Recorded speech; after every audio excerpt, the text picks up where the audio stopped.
Morning. There's some names that are basically a time machine for any Geordie shopper. Names that instantly transport you to a different era.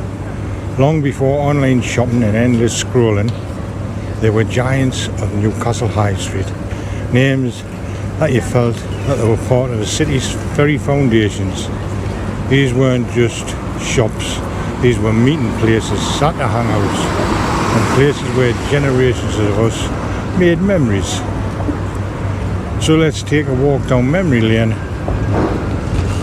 and remember the lost shops of Newcastle we'll never forget. First up is a true Newcastle institution, a name that for many decades meant quality service. So I'm talking about Bins. For so many years, Bins was a grand dame of the department store. The place where you went for everything from a new winter coat to the latest homeware. It's a story in Newcastle kicked off in 1929 when the Sunderland-based company took over the old James Coxon & Co building.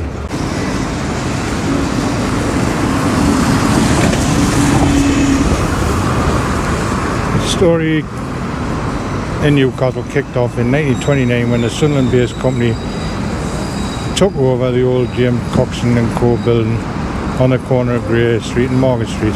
It didn't take long to become a shopper's favourite. Who remembers feeling and walking into Bins? It just felt huge, a multi-level world of possibilities.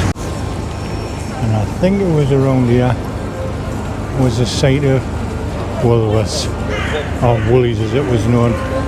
Who can forget all the toys, records and tapes, and famous for the pick and mix. It was a staple in Newcastle, and it was here from 1913. And also, I think it was on the other side, maybe a little bit further up where Sports Direct is, you had Littlewoods.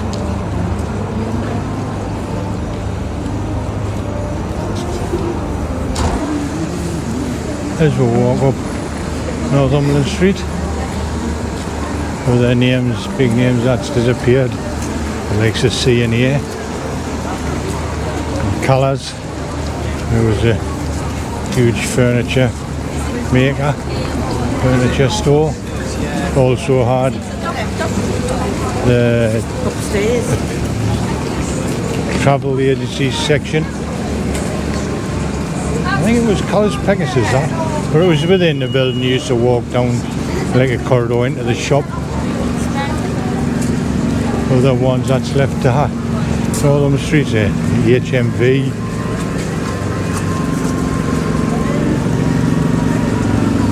As we head up another big icon was British Home Stores, which is another large department store. And at the top of Northumberland Street in this building here was British Home Stores, or BHS, and it was a reliable place for lighting, furniture and sensible clothes, and it had been trading on this street since way back in 1932. Like Woolies, BHS was dependable and seemingly permanent part of the city.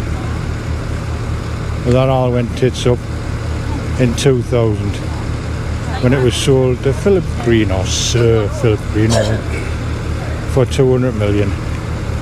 He and other owners took huge sums out of the company before failed to invest in its future, and then sold it for £1 to a former bankrupt with no retail experience.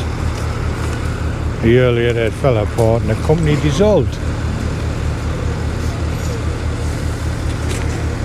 Who can forget Fingers? It started as a small tailor's shop and then grew into a big department store on 3 levels in this building here. In 1965 it sold everything from clothes to bikes to furniture, and it also allowed shoppers to buy on credit on the old Provi tickets or Provident tickets.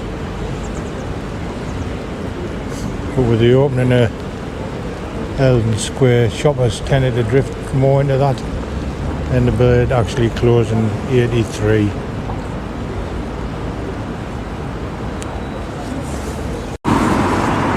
And then here used to be the other Woolworths.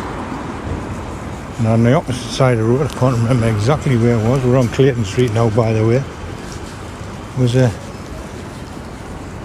pound stretchers. And had 3 or 4 floors. Pretty much a bargain shop at the time.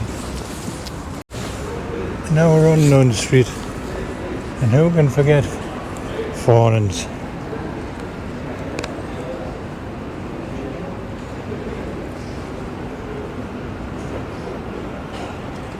It was a draper's business dating all the way back to 1867 with the slogan, "Try Fornans first." And a unique system of vacuum tubes that shot credit slips around the store. It was an old school department store. And it remained popular for generations.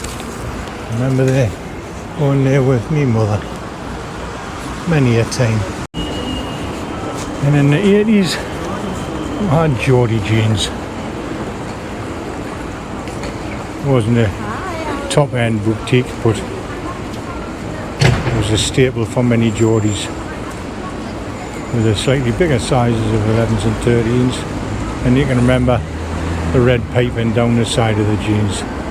Started in South Shields in the 80s and ended up with 10 shops. So many of jeans there. From the grandeur of bins to the magic of Woolies on a Saturday morning. These were more than bricks and mortar. These were places of memories, and they were woven into the fabric of our lives. These were where you would meet your mates, spend your pocket money, even get your school uniforms. Well, I hope you find these memories powerful. It's amazing how many shop names you remember, and the Kingston flooding back. If you're enjoying this little trip down memory lane, don't forget, hit that subscribe button, give this video a thumbs up, hit that notification bell for future videos. But that is just my list. What were your favourites? Put in the comments down below. You've probably missed some shops you might remember, and we really enjoyed reading your stories, so I'd love to read them. And thanks for sharing this nostalgia. Thanks for watching.